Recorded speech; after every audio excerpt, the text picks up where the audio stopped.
have a 7-year-old, and I'm out here grinding and doing what I got to do for him, for myself, and for the future. Gang Starr, an American duo featuring Guru and DJ Premier, active since 1989.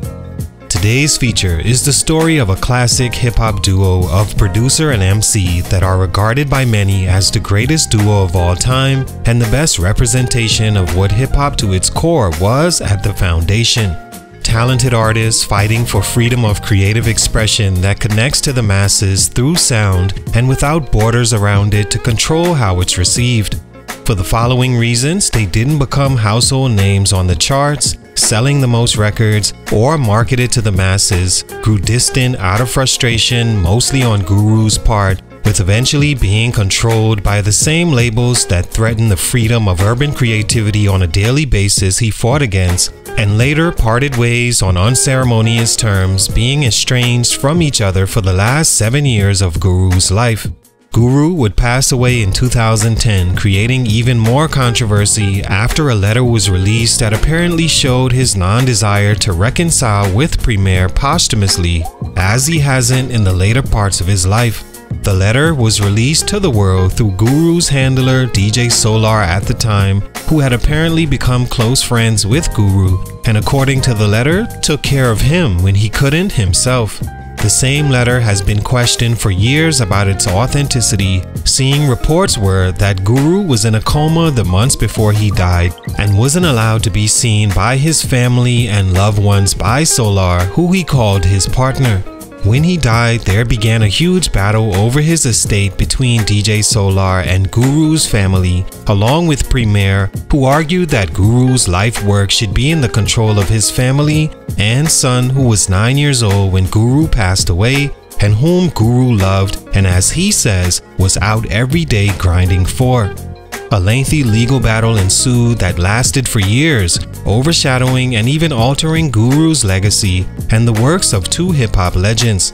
Ones the underground will never forget that seamlessly fit like a glove at one point and helped lay the groundwork for what would be known later as the New York sound and the East Coast sound in general throughout the 90s. They released 4 albums in that span, only their Moment of Truth album going at least gold and charting top 10 in the country. As you could imagine, a group like Gang Starr should be recognized by the masses who love hip-hop, but for these reasons, they never reached mass appeal like hoped and suffered a tragic ending. What happened? Let's talk about it. Salute to Terry Rux on IG for this request. It's your boy JC Stunted Growth Music. Let's get it, man. Take a minute to like, subscribe, and comment on who I should do next. Gang Starr, although recognized as just Guru from Boston, Massachusetts and DJ Premier from Houston, Texas, actually began as far back as 1986 when college friends Guru, Big Suge, and his younger brother Dana put the band of creatives together. Suge would soon go to prison as he was still 1 foot in the streets and doing stick-ups as they called it, meaning robbery of a person, and thereafter his brother Dana would quit the group to do his own thing. With only Guru left, he ciphered through DJs but was looking for something different and great. Premier was in school as well, but making beats on the side, and sent a demo tape to Guru's label that reached the desk of the MC, and before long he invited Premier to move with him to Brooklyn, New York in 1989. The two got to work right away, releasing their first single and album the same year with Wild Pitch as the label. In a year's time, they recorded and signed to the label Chrysalis, who released their next 3 albums. Gang Starr was well respected by those who knew and understood hip-hop, but never blew into mainstream stars. Stunt number 1, The Lack of a Major Machine. Their first album didn't even chart on the US Top 200 on Billboard. Their second cracked it at 121. And 2 more albums followed suit in the 90s before they finally gained some notoriety in 98, going gold under No Tribe / Virgin Records. Before this, they were signed to Chrysalis for years and couldn't find traction mainstream. Not that they needed to or even wanted to for that matter, but as fans would have desired, seeing Gang Starr receive more recognition for their work was not only deserving but long overdue. A huge reason it wasn't done in their prime was because of them being signed to a small label like Chrysalis, who had good intention for Gang Starr, even giving them full freedom to create their art as they saw fit, and promised unlimited artistic license and major label distribution worldwide. What they were able to achieve in that span, though, is the respect of their peers and fans who understand their importance and role in the establishment of the East Coast jazz-infused hip-hop sound, and also brought high praise to Guru for being one of the best MCs of the era. Even today, some say he's one of the best ever. DJ Premier, although not a native of the East Coast, became one of the pioneers of the boom bap sound, working with every top rap artist from the East Coast and beyond in the 90s and 2000s. His beats were distinct for the classic hip-hop feel it stayed true to, as he simply had his finger on the pulse of what moved East Coast hip-hop to the forefront. Together, that combination was supposed to not only set the bar for lyrics, quality, and talent, but for achieving matching success and appreciation from the charts, sales, and the support of fans as well. But Chrysalis Records either weren't able to or didn't understand how to connect in that time, and for the most part, Gang Starr remained underground. In '98, after signing with Virgin Records and No Tribe, they released Moment of Truth, selling 97,000 first week and going gold within a month. Everything was the same, except this time visually, there was a push to make them much more recognized now on a major label. Unfortunately, only one album followed that under Virgin Records, and that came 5 years later. To me, it was very frustrating over those years having all that major label input in my creativity. Stunt number 2, mainstream desire or appeal.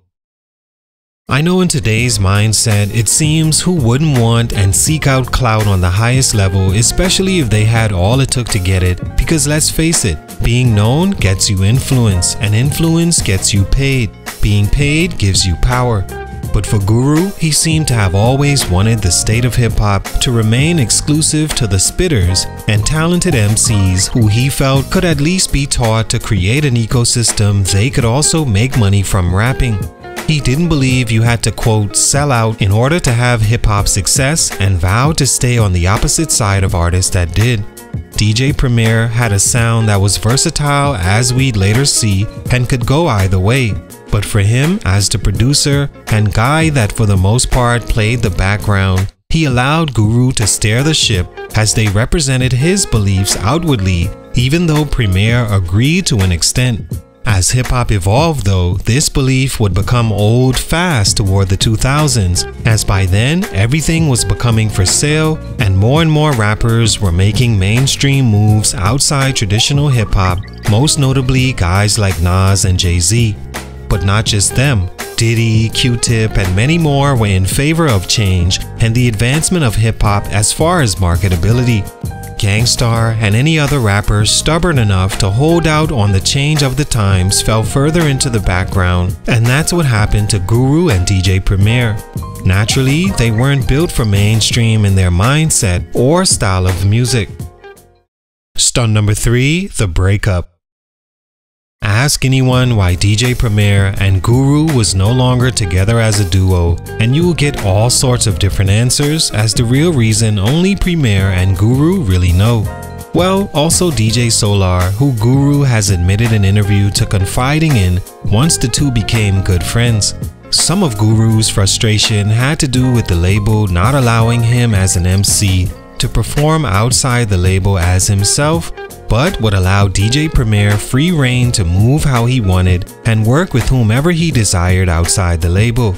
He began to see DJ Premier gaining more and more favoritism on the label because of Premier's ability to attract and bring in major business from his works with top-selling artists of all genres. Essentially, he was more valuable to the label than Guru was, and the label allowed him certain freedoms they weren't giving the MC. So, after an alleged confrontation while on tour in Europe, Premier leaves and returns to the US, and for the next 7 years, he and Guru didn't speak. Guru meets DJ Solar, who he begins confiding in and expressing his frustrations when Solar advised him to start his own label, and that's what he did. He'd later invite Solar to be a part of it.